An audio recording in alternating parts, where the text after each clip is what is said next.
അസ്സലാമു അലൈക്കും വറഹ്മത്തുള്ളാഹി വബറകാതുഹു. റമളാൻ മാസത്തിൽ നമ്മൾ ഈ 4 ഇബാദത്തുകൾ ചെയ്യണം.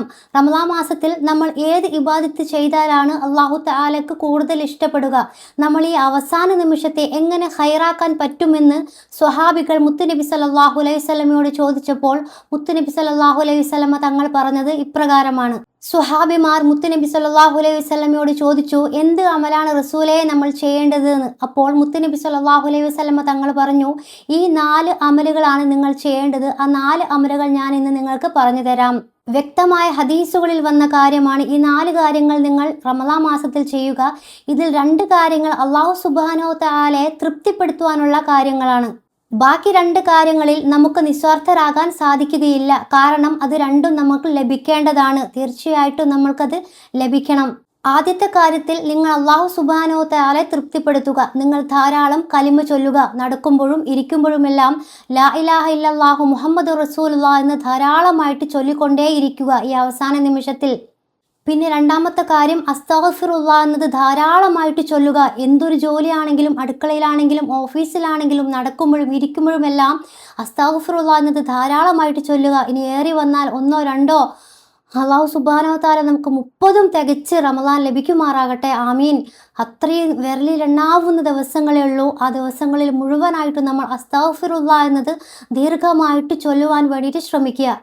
ബാക്കി 2 കാര്യങ്ങളിൽ ഒന്ന് അല്ലാഹു തആലയോട് നമ്മൾ സ്വർഗം ചോദിക്കുക. ഈ റമളാൻ മാസമാണ്, ഈ അവസാനത്തെ 10ൻ്റെ ഈ ഏറ്റവും പവിത്രമായ ദിവസങ്ങളിൽ ഏറ്റവും ചെറിയ ചെറിയ അമലുകൾ ചെയ്താൽ പോലും അല്ലാഹു തആല നമുക്ക് സ്വർഗം നൽകും.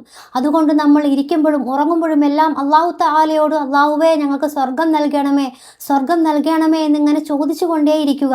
4ാമത്തെ കാര്യം എന്താണ്? നമ്മൾ നരകമോചനം ചോദിക്കുക. നരകമോചനം ലഭിച്ചാൽ മാത്രമേ നമുക്ക് അല്ലാഹു തആല സ്വർഗം നൽകി അനുഗ്രഹിക്കുകയുള്ളൂ.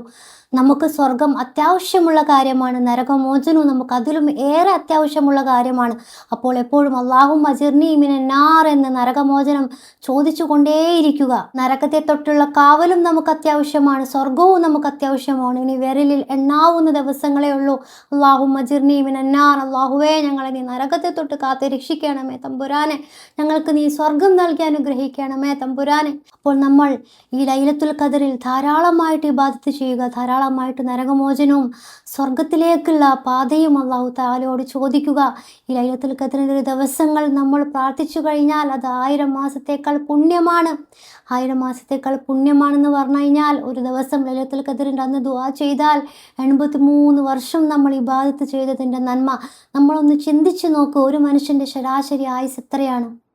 ഏറി വന്നാൽ 80 വരെ ജീവിക്കുന്നവരിപ്പോൾ കുറവാണല്ലേ. അപ്പോൾ ലൈലത്തുൽ ഖദറിൻ്റെ അന്ന് ഇബാദത്ത് ചെയ്ത് കഴിഞ്ഞാൽ ഒരായുസ് മുഴുവൻ നമ്മൾ ഇബാദത്ത് ചെയ്തതിൻ്റെ നന്മ അല്ലാഹു സുബ്ഹാനഹു തആല നമുക്ക് നൽകുകയാണ്. അല്ലാഹു തആല അതിനുള്ള ഭാഗ്യം നമുക്ക് നൽകി അനുഗ്രഹിക്കുമാറാകട്ടെ. അപ്പോൾ ഈ 4 കാര്യങ്ങൾ നിങ്ങൾ തീർച്ചയായിട്ടും ഈ ദിവസങ്ങളിൽ ദുആയിൽ ഉൾപ്പെടുത്തുക.